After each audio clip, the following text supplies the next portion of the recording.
All right, here we go. Picking up, continuing some from what we were discussing last time. And I was still going to refer back to the drawing of our two-dimensional drawing of a three-dimensional picture, albeit still spatially and anatomically incorrect. Remember, that is not that far afield from most people's brains. But try and picture what I was describing, the city representing the ordinary affairs of man and the ordinary affairs of man internally in the nervous system. Consider it more, instead of me drawing it as a valley, which is all I can do here easily, it's like being at the bottom of a wok, the bottom of a bowl. But imagine we've got what I was calling the hillsides, and then down here we have all of the institutions, everything, world of academia, churches, the military establishment, everything, all right?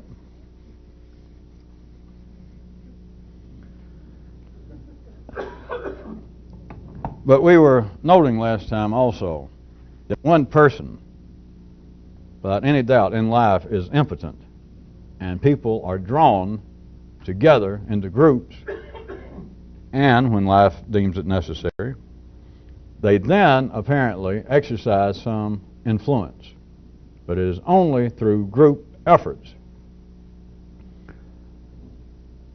Now consider this a little bit further in a specific way having to do with this model. That once people are drawn, once they begin to talk, and they are drawn into the city, they are drawn into groups.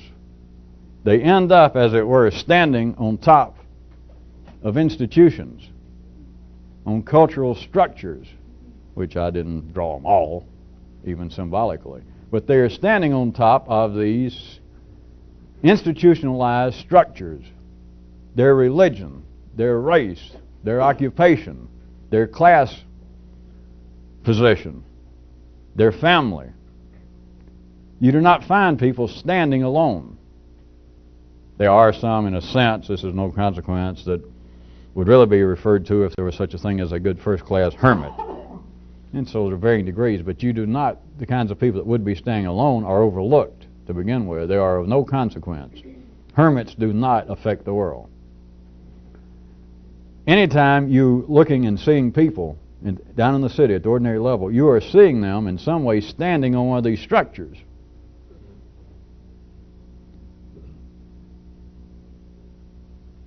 By standing on a structure, and for a second let's take it, or as long as you can use it, take it literally, that once you are drawn into the city, once you have started becoming a real little person, that is, you begin to talk, you're standing up on top of a temple, a synagogue, a church, a college, a training school, an office building containing specific occupations.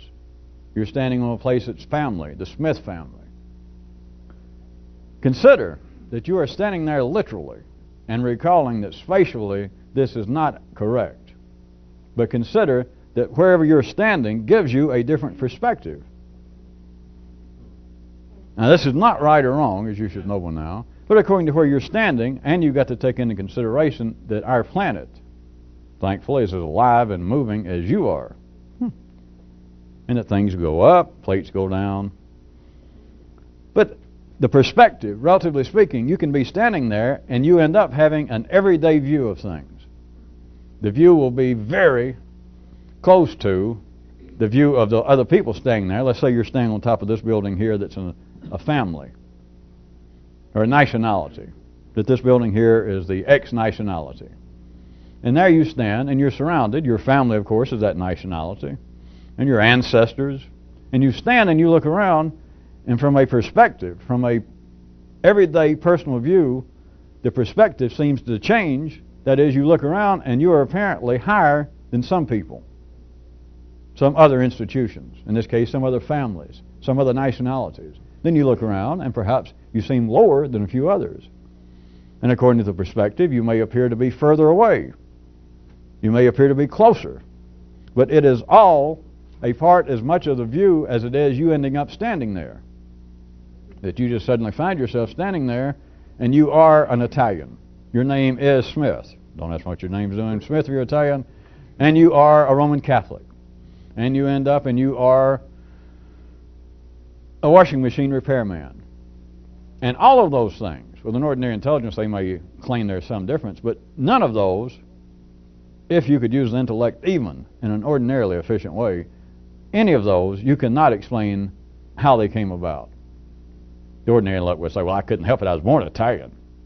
But I in some way chose to repair, to work on electric washing machines. And all of you should know by now, that is not the way things work. That if even ordinary intelligence could look in a more precise way, people would say, I don't know why I ended up here. After the fact, they could apparently see little places that they tripped, or they were pushed, or fate, or chance, or something had a little... I guess they were really nuts. They could say there was something indigenous in the Italian genes that made people work on small appliances. I don't know. The truth is, there you stand up on top of something. Some of the things, your religion, your race, your nationality, your sex, there you stand, and you're apparently a white, Italian, Roman Catholic female. And there you stand. You can say, well, now I couldn't help that. But I in some way... had a hand in me deciding I wanted to work on electric appliances. But still there you stand, and you have an everyday individual view, a perspective that seems to put you in relationships that do have a perspective to them, that you apparently are higher than some people. I'm just using everyday terminology and the way the everyday intellect works out there in the city. That is, you may turn around and look down upon people who repair small internal combustion engines. You may feel superior to those who work on gasoline lawnmowers. You may feel that working on small appliances in the home is a higher calling. But then you may look around, and in a moment of weakness you may think, I am not quite as high in the occupational level as a neurosurgeon. So you may think that they are standing a little bit higher. You may even believe that the French, you may turn around for it, is no importance now. You know how this goes. You may turn around, and from where your particular little group is standing, you may turn around and you may feel inferior to the French. And then you may look around and feel superior to the Sicilians. It is all a matter of perspective that there you stand in the city and you have a view, but it's not individual. Individuals almost do not exist, for the sake of what we've been discussing for the last couple of tapings and what I was trying to get you to see tonight. A person standing alone, if there was possible, a real true hermit, is of no consequence. It is like an ingrown hair in life's body. No offense to hermits. If anybody wants to be a hermit, it's a decent hobby, but you must see hermits do not have any influence. Hermits do not run the world. Hermits do not lobby. Nobody seeks the hermit vote. Nobody attempt. The city is made up of institutions, cultures, subcultures, and all of these are groups that are drawn together, whether they appear to be drawn together on the basis of something genetic such as race or sex or nationality. It's of no importance. That is, there's no distinction. And once you begin to see it, that is no more distinctive individually than it is that you are a mail carrier, an automobile mechanic, or an orthopedic surgeon. There is no difference in you being Italian and being an automobile mechanic. The distinction is that you are standing with a group somewhere. Ordinary people, everybody should know this, it's not a theory. Ordinary intelligence does not think of itself. That is, ordinary people do not think of themselves as an individual. Now, the closer you get to people attracted to this kind of stuff, the further you stray from that kind of ordinary schematics. But ordinary people do not. No matter what their rank in life, no matter what their position, no matter who they are, whether they're a banker, whether they're a beggar, whether they're a president of a corporation or a prime minister of a country, they do not feel that they are something alone. Ordinary intelligence does not operate that way, and it's not psychological. It has to do with the wiring system of life itself. It has to do with the wiring system within your own nervous system. You do not have a thought that stands alone. You can't have. There's no thought you have, such as, let's say, God is love. It does not stand alone. You can't have a word that stands alone. The operations of the intellect cannot have one thought in some way that stands alone. I don't care if it's the greatest thought you ever had, or if you think, well, this is the kind of thought that a man could live by. The kind of thought that's a thought among thoughts. It still does not stand alone. It is part of a group somewhere. Individuals, in the way in which the ordinary intellect works down the city, cannot conceive of themselves as an individual. Now, I know you've got a name and you look at yourself and all that, and you know that you're not running like melted butter into the people next to you. But still, your sense of being alive is on the basis, some way. Answer for yourself. It's no great secret.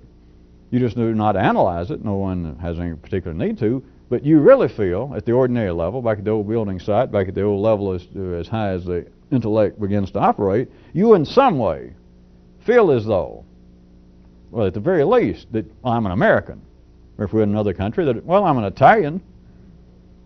Or you feel, well, at least I'm a Christian, or I'm a Jew, or, well, at least I'm, you have a feeling. I'm part of the Smith family. There is a feeling. And if it's not all those, I left out friendship. Nowadays, families seem to be of less immediate importance than they were at some other time in ordinary history. But you feel as though you're a part of something, a group. If you did not, you would feel as though you had been stripped. You would feel as though you were in some sort of mental tailspin, that you might be having emotional, intellectual, psychiatric, psychological problems.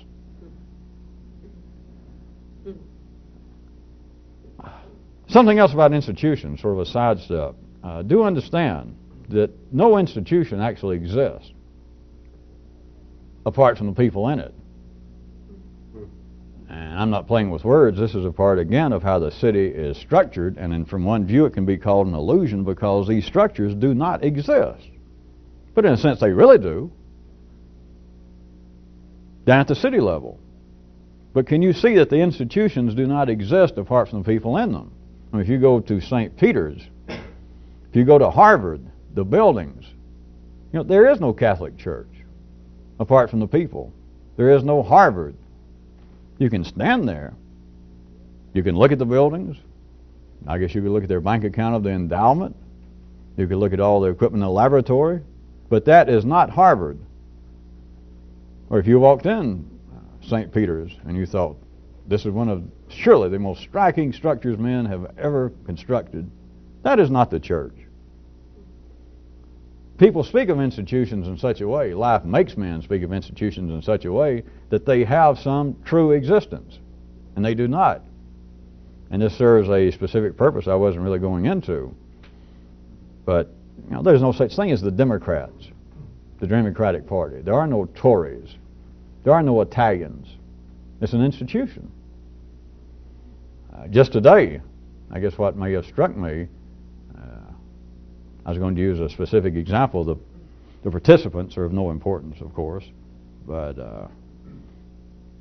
our big old friend Russia announced after 40 or 50 years they decided to admit that certain atrocities had taken place against the Polish people in WW2, and that they'd always been saying that somebody else did it. Now, we came in late and it just happened, but today they officially, to help improve, I guess, their image, admitted that they had done it, except this. They didn't say that the people speaking today didn't say they had done it. They said these atrocities did happen, and it was not the Germans who did it to the Poles. It happened, and it happened under Stalinism. Now, I'm giving a fair quote of the way that it was repeated on the news. That this did happen. The Germans were not responsible for this one. This happened, and it happened under Stalinism. Under Stalinism. And everybody can nod and go along with that. They're saying it happened under an institution. They're still not saying that, yes, some of us did that. Well, if we didn't do it personally, my father did. He told me all about it and had a big laugh. I knew he did it. This has nothing to do with psychology, nothing to do with politics, nothing to do with world wars and all that, as you people should know. But the energy of life moves in such a way that men must talk about stories as though they operate at a first level and as though they're pointing somewhere. And that is not the end of it. And when you see good, it's not even the beginning of it. It's just people, it's just life through men continually sort of waving their arms. But it appears that they're pointing specifically. And the way you know to follow this if you can, is that at ordinary levels you will look specifically. But if you saw that this was just a non-ending, and it's just every now and then, it's like a freeze frame of a movie, and suddenly you look right there from your position, you peek, and you believe that life or some institution or some person says, aha! And you look, and sure enough it is aha! And so they can say, this happened, but it was under Stalinism. And you go, ah? And you take that as being the beginning and the end of some real comment. Because anybody sophisticated enough nowadays to keep up with world affairs knows what they mean by Stalinism. But think about it, there is no such thing as Stalinism. There was a guy named Stalin, according to everything. There was other people under him. Stalinism they're using as an institution, the same way as people blaming, well, much of the political unrest that led up to the breakdown in the old Holy Roman Empire that led into World War II, and then World War I, and then into World War II, and here and there, was brought on by the despicable acts, the unchristian acts of the church back in the late Middle Ages. The church. There is no such thing as the church. But notice, that's insane in life. Or if I was stupid enough to talk to ordinary intelligence out in life, they might go, well, I know what you're saying. But it's of no consequence, because any intelligent, sophisticated person knows if you say, well, there have been some dastardly deeds done by the church. Even if you are a Roman Catholic, you'd have to go, well, yeah, you're right.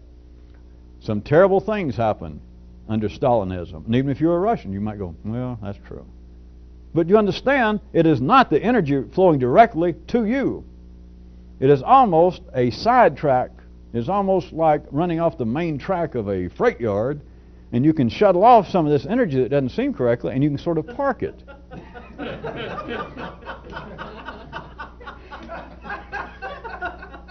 And it's not just in laying blame, it is also in a feeling energetically of you living, and that you can feel as though, well, some things I do in light of being a good Catholic, a good Jew. I do this because of my Spanish background.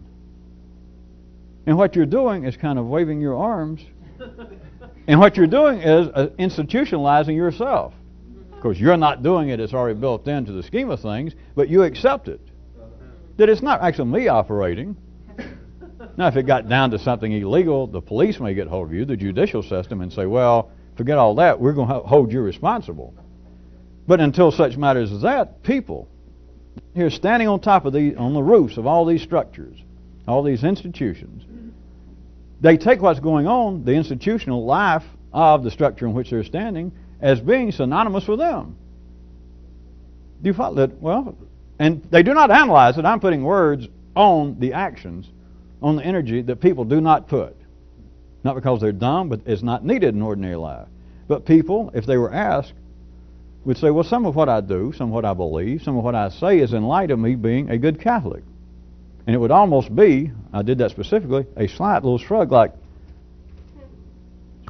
semi-tacitly, they may be saying, I'm not sure I agree with everything in the Catholic Church. Oh, I hope he didn't hear me, but you know, my God, if you're going to be a Catholic, if you're going to be a part of anything, you got to go along with the program. I mean, you can't go and join up with be part of the Democratic Party and decide, well, I want to get active in politics and help try and spread a little justice. I might get in there, and there's some of the things the Democrats this year in their national platform, they have some planks in the platform that I don't agree with. But, you know, if I'm going to wait until I agree with everything, I can't do it. So it's a feeling that I am part of something. The institution speaks for me. Anything I say is in part is speaking for the institution. It is simply that you're standing on top, if you're ordinary, of a structure somewhere, and there is where you feel that there is some potential influence. You and the other people, you and the structure. And what I was trying to get you to see is under the normal scheme of things, the way the intellect flows, it normally does not make any distinction between those standing there on the same roof of this church, on this army barracks, on this political building that houses the Whigs or the Tories. People do not, ordinary intelligence does not really distinguish between those standing with you on top of the structure and the structure itself. And still fooling with this somewhat flawed but telling 3D model, in a sense there is no difference, because if the structure collapsed or disappeared, the group would collapse. Isn't it neat? In other words, there's no such thing as the church. But here it is, you have millions of people standing on the roof of the church. And they might even be able to say this much if you said, what if we took your religion away from you? What if suddenly we outlawed being religious in this country? People go, ooh, that'd be terrible. Many, many people that's never been to church, hadn't been to confession in years and years, would go, oh, that's horrible. Because they don't know why, but it's because they would understand I would be somewhat adrift. It's just, I don't want to lose that. But if that structure could suddenly be made to disappear, the people, the millions standing there, in a sense would disappear. Do you see the neatness? That is, there is no such thing as the church. The buildings are not the church, but there you stand the buildings, and if that disappeared, I'm not losing them. There is no such thing as the church. There is no such thing as any institution apart from the group of people who made it up. But if the structure disappeared, the people that made it up, in a sense, would disappear. Instead of having this millions of people standing on the roof saying, yes, we're Jews or Catholics or Episcopalians, then there would be all these little small pinheads out there bobbing on this sea, and everybody feeling like, I'm lost, I'm alone, I may drown, I can't swim, I'm not sure I want to swim.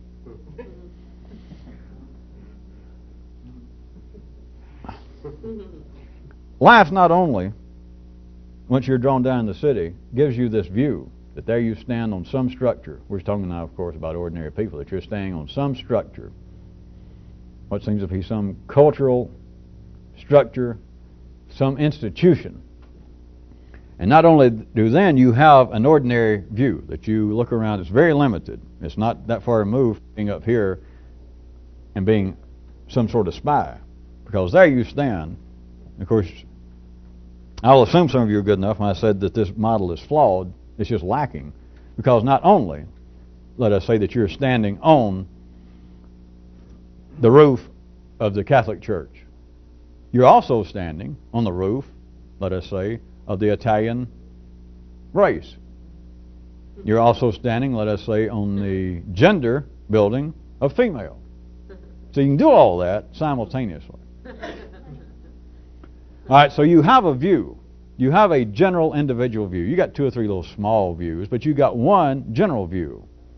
And it could be that your main view is on the basis of your religion, on your sex, on your race, on your nationality.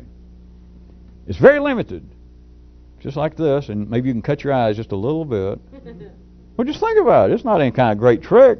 I could put it to you even a more dastardly way, that most people do not want to look anymore. Why? I mean, hell, I'm 21. I know I'm a Catholic. I'm not going to change. I'm Italian. I can't help that. I'm a man. I'm overweight. I'm never going to be a brain surgeon. So, you know what? How's my little look? So where I look is, well, at least I can look down on people who repair lawnmowers.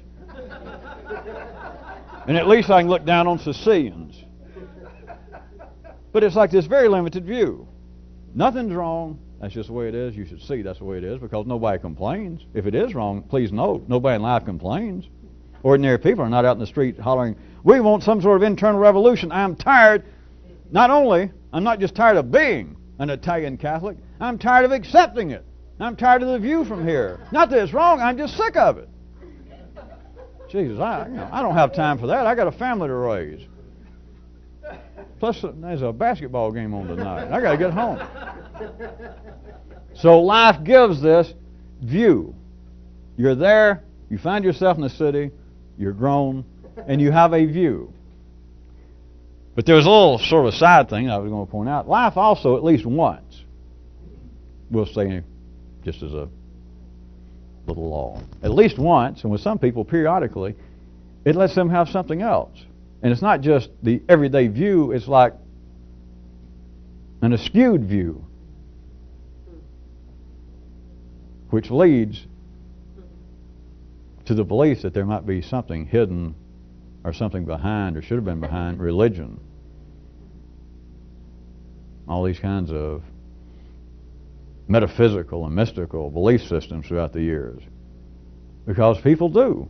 We'll just say that everybody gets one shot, but many people seem to get more than that. They're just there in the city, there they are staying in their regular places, on top of their church, their religion, staying there with the group with which they feel as though I do have some protection, there's some power here, this is where I belong, and just every now and then they look around and it's like, Jesus.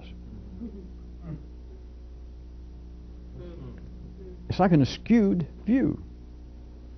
That life lets people suddenly have a surprising view of unfamiliar territory. Or, it's the same thing, but or, a fresh view of the regular landscape.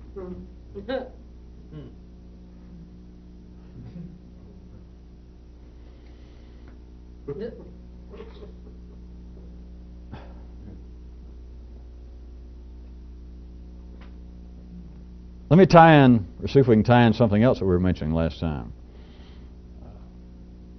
Inasmuch as an individual is just powerless in life, just in the ordinary sense, and that life obviously knows this since it arranged the game, it causes people to be drawn together that seem to have similar interests, whether it be on the basis of their race, their nationality, their occupation, their hobbies. They're drawn together, and it is only then that they can have any potential lobbying influence, that they can apparently seek and have some possible promise to fulfill the aims of the group. And the individual feels like, well, yeah, I'm part of it. I want what the group wants, more or less. If for some reason you really didn't, then you try to change groups. You try to convert to another religion, or you move, or you change jobs. But generally, that's the way things operate.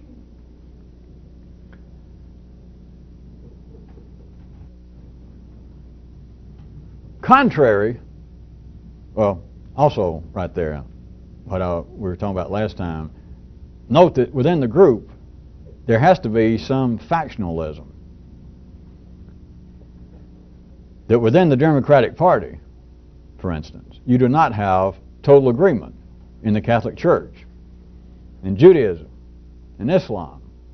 You got all the kind of major breakdowns of Orthodox and conservative, right-wing, left-wing, Shiites, and every group that is alive, if it's viable, there is factionalism in it. Now this, I don't have to go any further, everybody should realize that. But, all right, I was going to try to make you see in another way, contrary to what people expect, contrary to the first stories that life puts out, contrary to what intelligence at the ordinary level would first tell you, if you had a band of true fanatics, that is, everybody agreed on whatever the subject at hand was, they would be the living example of impotence. And this is absolutely contrary. People fear, it's on the news constantly, all kinds of little trashy TV shows or the newspapers, the great fear of cults, fanatical cults, I guess is one word by now. But if indeed you had somebody, and you have them, relatively speaking, that are close, the more that they have apparently some leader that's got some little building out there outside the center of town that he seems to be standing on, he's collected these group of people, and he seems to be in favor, proclaiming one thing, and he gets a group of people, and from ordinary views, of course, they would be condemned by the rest of the city as being mindless, being taken over and hypnotized. And yet, ordinary intelligence at first blush expresses great fear that what if there is a group of guys, people, that are truly fanatical, are one track, they have gotten upon this one idée fixe, and that's all they're interested in, and they all agree to it. God, that'd be horrible. That is the least threatening thing in the world. Because there would be another rule in our great, weird, and wonderful world of funny physics, that no conflict is no strength. Now there are limits within a 3D discussion of this, of course, but in the groups. I fear that too many of you missed it when I went through it. I thought it was pretty obvious. But anything that's alive, a political party that is alive and thriving anywhere in the world, they're called the Whigs or the Democrats, the Conservative Party. Within that party, if it's alive and well somewhere, that is, as a group of people, it doesn't matter whether it's political or religious or something else, and the Conservative Party will be, without any doubt, you don't even have to check, you just know, if it's alive and it's functioning, It's in power, it's threatening. It's the active opposition somewhere. Within that conservative party will be center conservatives, extreme conservatives, somewhat progressive conservatives. There will be true factionalism. Now, it will not be enough to tear it apart, because if it gets torn apart, it'll disappear. The building falls down, the structure here. They will scatter out, and maybe they'll try to put up new buildings. So there is a pull. It is somewhat like, if you would like an analogy, the difference between almost the apparent strength, if you didn't know better back in history, of iron, but compared to steel, it's nothing. You have got to start dealing with an alloy, and you can look at alloys in the chemical sense as being factionalism. You cannot take a primary element.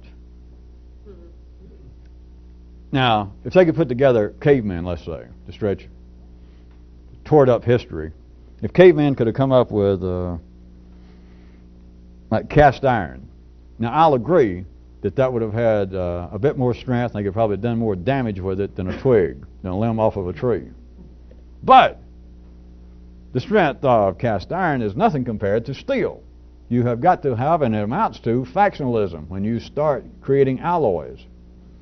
Now, it can't be too much. You cannot add too much of the new elements of carbon. You cannot add too much whenever you start putting together alloys in one direction or the other, or it will fall apart. You will no longer have steel. You no longer have steel with the tensile strength that it should have. So within the Conservative Party, within Islam,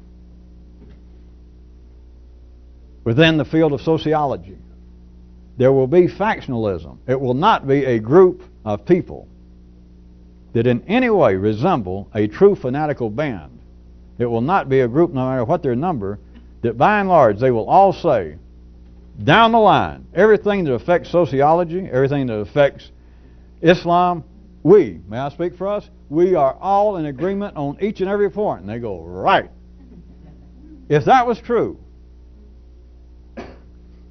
it's an exaggeration really to say that they're impotent and helpless, but they're just nothing. There has to be factionalism. There has to be internal opposition, or there is no strength whatsoever. Now, do you recall last time we were taping that I tried to get you to also see, somewhat quickly, that in the internal realm of the individual, inside of your own brain, you do not have living, viable, healthy ideas based upon there being either one cell by itself, an isolated one brain cell, one neural connection, one little pattern, one bit of neural activity. It does not constitute a real living, useful, viable thought. There has to be a collection. And while we were discussing it last time for a little bit, was the basis of me trying to get you to consider the fact that interest in stuff like this, you don't have a common group of people. There is no internal structure on which a group of cells are drawn together and go, yeah, we're interested in this, let's all get together and work at it. All right, not only that, that's just trying to get you up to date. That in all institutions down the city there has to be factionalism within certain limits. Surely you can see that. You cannot have Orthodox and Reformed Jews fighting to such a degree that Judaism flew apart like a cheap cast iron flywheel. But there has to be tension, there has to be factionalism, there has to be internal opposition, or whatever the institution is would not exist. It would either fly apart if there's too much. If there's not enough, it has no strength. It has no influence. It has no particular purpose. It's just some sort of whim, or it's a bad memory, or a memory in life's nervous system. Now, outside the city, to get up in some obscure area up on the hillside where there might be a revolutionary camp, consider that within the camp there is no real factionalism. There is no internal opposition, because now, by its own definition, which I guess no one understands what the definition is, but let's assume that I'm playing like I do, then I must tell you by the real definition, there can be no internal opposition. If there is factionalism in it, it is not the revolution. So then it would seem following all this on a, I've been waiting to say this, logical basis, then it should be that this kind of activity should be absolutely powerless. If it was possible, it should be more powerless than any fanatical group that might actually get together in life. Some group that splits off from a church, let's say. And this does happen. And they go off and they become almost hermits. Recluses for Jesus, or whatever it is. And they go off and they withdraw, and they all agree over their complaints of whatever church it was they left or whatever institution it was that they left. They all agree that we all got the same complaint, right? And we all considered that the remedy for it would be this. And they all agree. And they say, well, what are we waiting for? We've got to follow our conscience or whatever they think. And so they go out by themselves and they build themselves a little lodge or a monastery. But you do understand, they have no effect on life. They probably will not even end up as an obscure footnote in a history book. If they did, that would be the best they would ever get. If there is a group anywhere, religious, political, whatever, that by this definition would form an institution of some kind, if they are all of a like mind, to such a point that you could truthfully say there is no internal factionalism, there is no internal opposition amongst themselves, the group is powerless, impotent, no strength. They're going to have no effect on any of the ordinary flows of the three-dimensional life in the city. Take that as a given right now. Then this kind of activity, if it was possible, should be even more helpless, even more powerless. I don't know why we should bring that up, other than if you would like to say, well, then that means internally, what am I confronted with to be interested in doing this? And if anytime I'm doing it, there is no real opposition. Of course, there's always some opposition. Those are either good. You can look at it as the opposition of the flow of life, the opposition of habit, the opposition of the three dimensions creating a certain reality.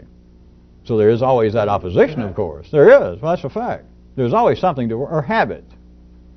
The structure of life itself, the structure of you, the structure of your environment.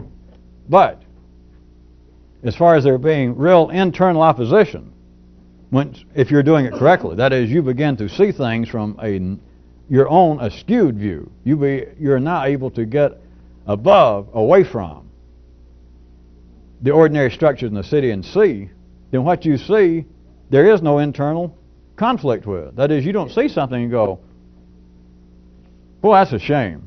Or you don't see something and say, boy, I'm glad to find that out because, and what you're about to do then is to oppose that to somebody else. Like, what I see now, I'm glad to know is true because I'll teach those other mothers a lesson.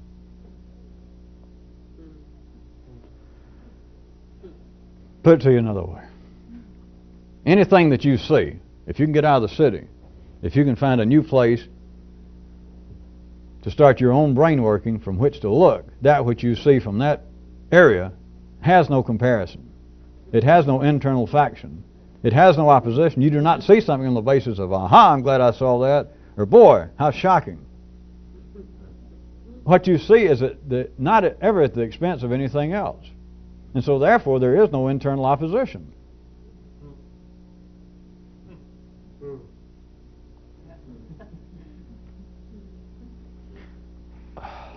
Well,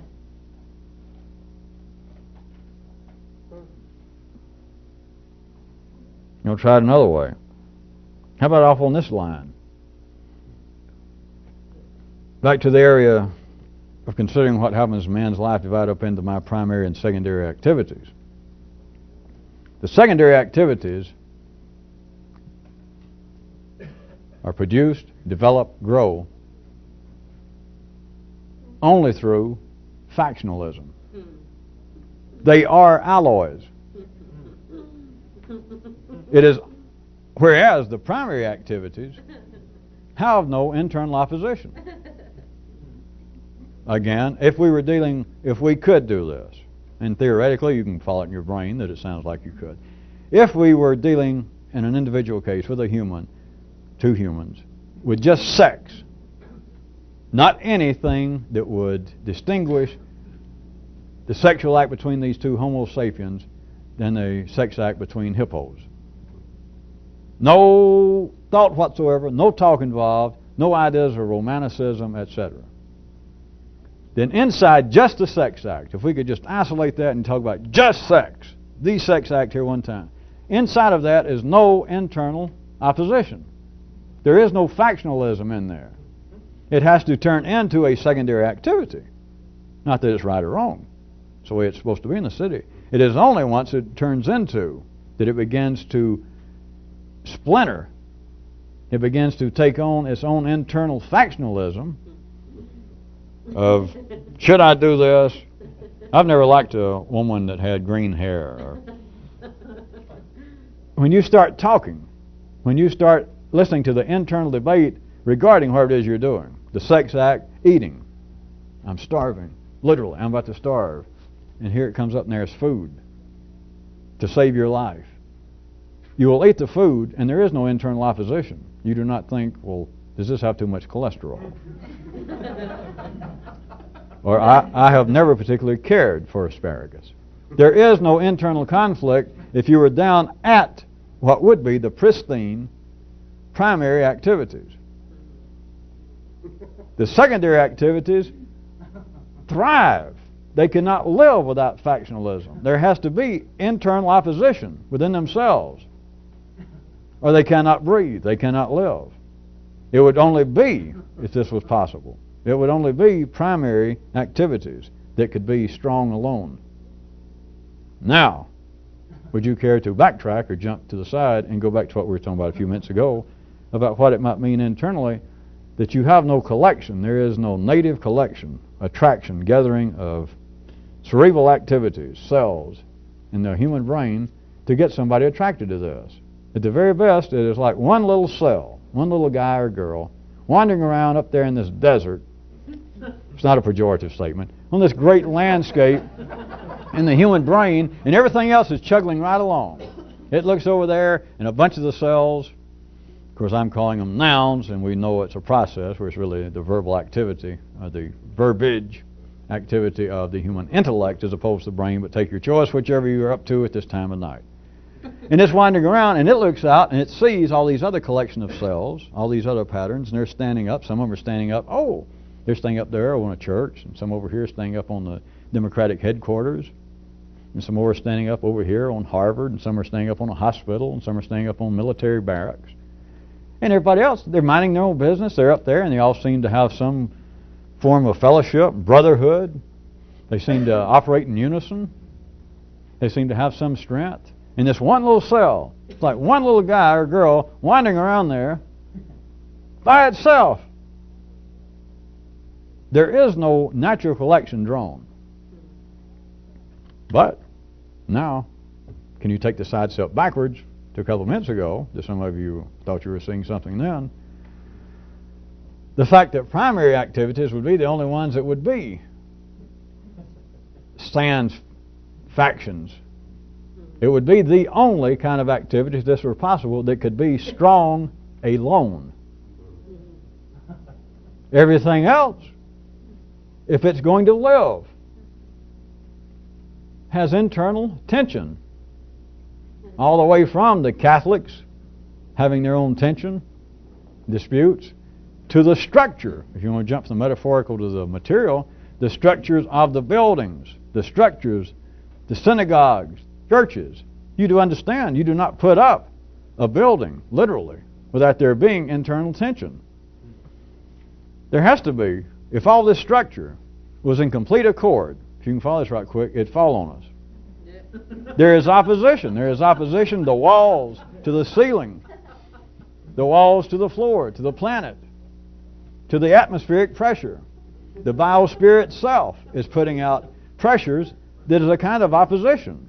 If there was no opposition to putting this building up, you can look at it one of two ways. You couldn't put it up, or if you did, don't ever go inside. Because the sucker's going to fall on you.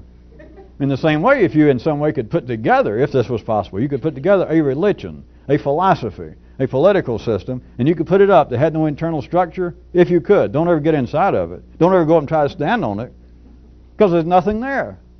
It's got no strength. it would be a true band of fanatics. And forget about history thinking, boy, there have been bands of fanatics throughout history. There may be some now. And they're just waiting their chance. And you can just picture them. Their eyes flash. They look weird. They've been brainwashed, or else maybe they're just naturally weird. But it's one crazy person's one thing. But my God, what if 50 crazy people got together? Not just crazy, but they're all crazy in the same way. Ooh, boy, that's frightening. No, it's not. They couldn't be less harmful. But notice, things are wired up to believe otherwise.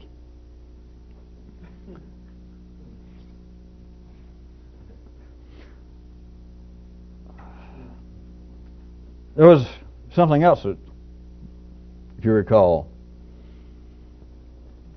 I was trying to get you to consider another little picture that if somebody was trying to get a different view of the city and they went up here on another part of the hillside and they got themselves a little place to reconnoiter, to try and get a different view than other being stuck down here to where you kept seeing the same thing over and over, and it just seems easier if you can find your way out of here to a different place up on the hillside and to take a look. But notice, it would be true in life, and it's true in here, that if the city, which is now your opponent in some way, in quotation marks, it's your opposition, you're trying to get new information on it. So you're up there looking, and if the city, look at it as being an opponent, if it was some kind of warfare, potential warfare, and it realizes, you stand up and say, hey, it's me, you give your position away, then it sees the area in which you're looking from this new place, then it is not being a reasonable opponent, being reasonable opposition, which has got to be reasonable, because if it's unreasonable, it's all going to fall apart, remember.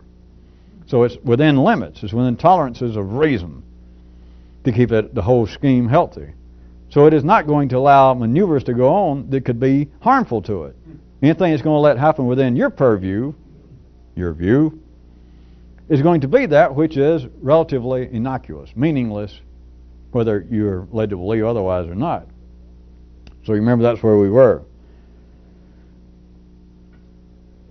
Then I tried to get some of you to consider what seemed to be a slight change of the subjects and paragraph last time we were taping, about how it is that men believe through their institutions, and based on their institutions, that what they study in life, specifically referring to the so-called psyche of man, but I was trying to include right at the end even hard science, but that which they study that seems to be the psyche of man and its manifestations and its own institution like psychology and religion and sociology and anthropology, that they even sometimes admit that the real strides have been made in studying when these institutions, or man's participation therein, are malfunctioning.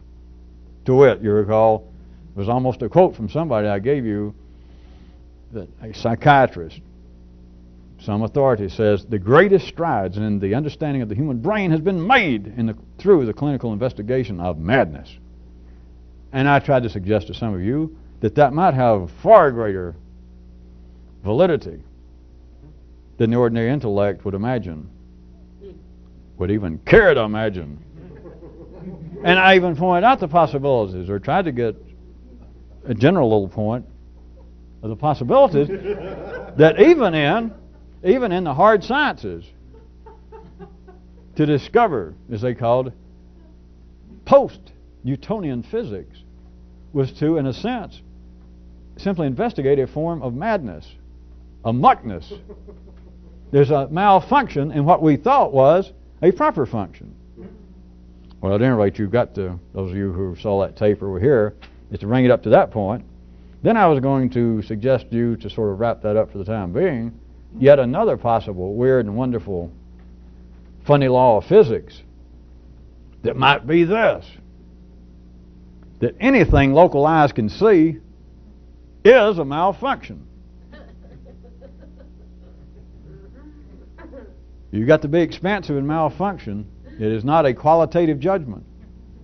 And if you want to break down, if you like some factionalism within the word malfunction, anything that local eyes can see, that is, wherever view you are, from whatever institution on which you're standing, whatever group of which your ordinary intelligence is a part of, and don't say it's not a part of any, or else you don't have any intelligence. It is, you just never notice, but from that view, whatever you see, whatever local eyes can see, all the way from the obvious to the strongly theoretical, but whatever it sees, consider the possibility that it's a malfunction. And within malfunction, I was going to break it down, it's either flawed, broken, or incomplete. And I can almost get ordinary intelligence to even see that for a second. Can almost prove it. How about into the hard sciences? The kinds of spokesmen in the city standing on the good institutions of academia would say that science, as opposed to such things as ersatz science and parapsychology and all that crap, they would say one thing about it. They all say they got the answers, or like religion says, this is the beginning and the end of the revealed truth, whereas in science we know that it's all a continuing process. It's one step on another, standing on the shoulders of giants and continuing to go forward. That doesn't sound right? That as everything they're seeing is malfunctioning. That is, everything they're seeing at very least is what? Incomplete. And I told you it wasn't a qualitative comment I was making. And so I could almost get ordinary people in the city, it would be of no consequence, to say, well, you're right. Everything we see, even a great truth in the science, in a sense is incomplete, if you want to put it that way, in the sense that we're not closing the door like those religious nuts and saying, well, that's the end of it, because each new discovery, each new fact, at least hints at another question, if not ask an outright one. So, I guess you could say that it is a form of incompleteness. All right, if they'll go that far, what I'm trying to get you to see, and I repeat a third time, take away, if you can, the blush of a pejorative adjective, connotatively speaking, when I say malfunction. Because things are not, in a sense, malfunctioning down the city, or else the city would not continue to function. But what if it is that everything that local eyes see, all the way from scientific truths or acceptable present scientific theorems, operational theories, all the way from that to what appears to be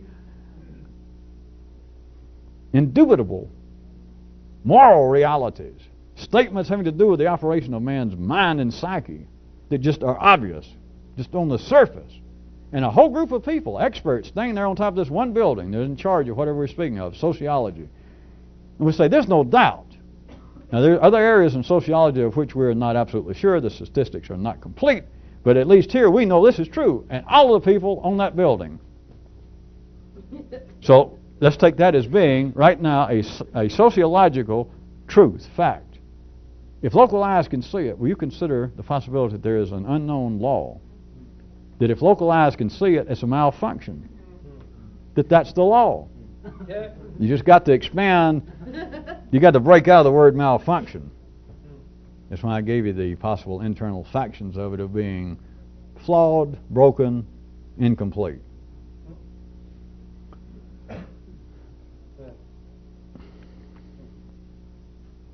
Five minutes. How about one more? This might be a good place to do it. I was going to show you again, or try to, the cap on the operation of ordinary intelligence down the city. Of course, down the city, everybody does understand. You've got your own bottom of the walk. You got your own city. You got this inside of your own nervous system. Oh, you people on tape, I didn't mention that before we started this tape. You know, I'm not talking about out there, in the Catholic Church and the Italian. You did understand that. I'm talking about all this is inside. It comes right up the nervous system. It's, what do you call it here? The brain. This is all right there in the brain. I wasn't talking about the rest of it. That was just so I didn't have to keep saying, well, this little cellular group over here and this bunch of little neurons. I was just picking out stuff that's saying Catholic Party, Catholic Church, and Democratic Party. I mean, you did understand that, right? At any rate, there is a cap to what operates at this level inside of everyone's brain. Now, you may think at the ordinary level that your brain, because your brain, some part of your brain, is standing on the roof of Princeton, holding a PhD in philosophy. You may think, and at that level you may be correct and say, well, from a perspective, I am somewhat, at least occupational, if not educational, and trained, I am somewhat above those people staying over there. I believe that building is, yes, it's bag boys at grocery stores. So, and of course you may look, and you may admit, being the intellect that you are, the sophisticated person, you may turn around and see certain Episcopalian economists from Oxford, from your perspective, they may be, the building on which they're standing may be just a hair higher than yours.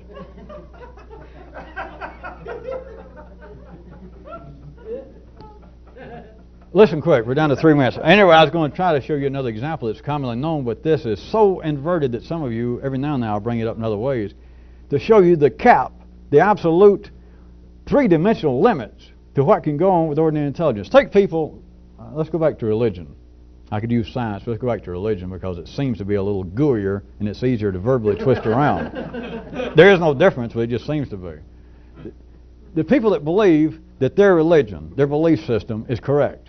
I mean, it's without any doubt. They just grew up in it, and they're staying on this building, and they look on other buildings, and there are obviously some other groups, forget the internal factions, for this to survive in the city in what appears to be an extrinsic manner. There has to be active opposition and factionalism in the whole area of the city known as religion. So that is, there you stand on your religion, the roof of your religion, and you and everybody else looks over there, and there's another group.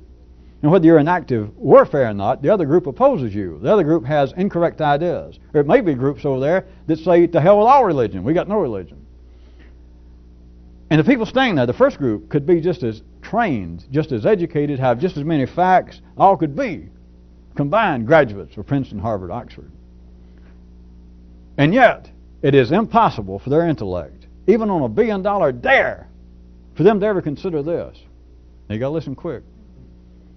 What if I jumped up to these people, no matter who it is, and that's right, you've got some general right ideas, at least one or two, and they want yes, because every group does. They narrow it down to at least one or two that, yeah, there's no doubt this is true, and anybody that opposes it, it's not true. And I said, consider this, just as a dare, just to use your brain since you're a graduate of Princeton. What if, just listen, just think about it, what if everybody that opposes you, these other ideas, or this other main idea, this religious or moral idea, what if it's correct? Now just wait, listen. What if it is correct, and almost the whole world knows this, just almost everybody, and the one that you people have are wrong, and almost the whole world, you're outnumbered and don't know it, and everybody else knows that you're wrong, and they know that you don't know it. What if theirs is correct, but it's not just a dirty trick on you, although they are kind of laughing at you, but that's beside the that they're all correct. I know it looks wrong to you, but just trust me. Just do this as an experiment. Just think about it. That their idea is right and yours is wrong, and what the gods are putting you through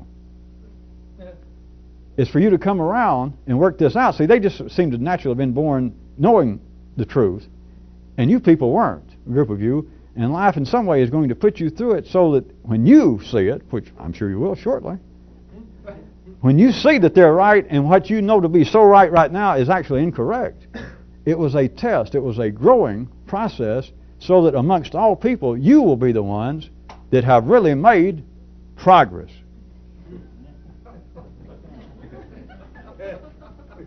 Do I have to say any more? Well, we're out of one tape, but I can't resist. Some of you, at any ordinary level of the operations of the intellect in the city, under three-dimensional limits, under the promise, under the expansiveness of the three dimensions, under the weight of the universe, there is no reason that could not be so. No reason whatsoever. Not logically, not reasonably, not verbally. There is no reason. But yet note, the ordinary intellect, and it can't refute it on the basis of reason, it just cannot consider it.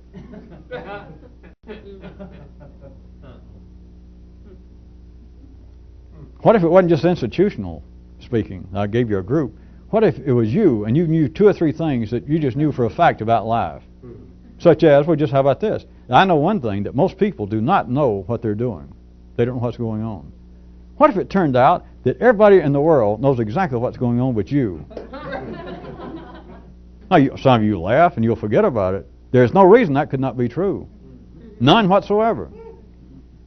And there's no reason that everybody on this planet, it's not their whole life, but have not been clued in. They just grew up knowing that there was one guy on this planet, for whatever reasons, the evolution or the gods had in mind, that there's one guy that thinks that everybody is wrong and don't know what they're doing. He's searching for something, and the rest of us know what it is. We were born with it. And that you're the only one, and in a sense they are kind of laughing at you if they ever thought about you, or somebody said, there's the guy you always heard about, and they looked at you. There's no reason that couldn't be true. None. Except for this. The ordinary intellect, I could say, please, just as an experiment, just think about that. And it cannot. Oh, it can hear the words, but I say, can you just conceive of the possibility? And it can't. I say, how about $1 million bet?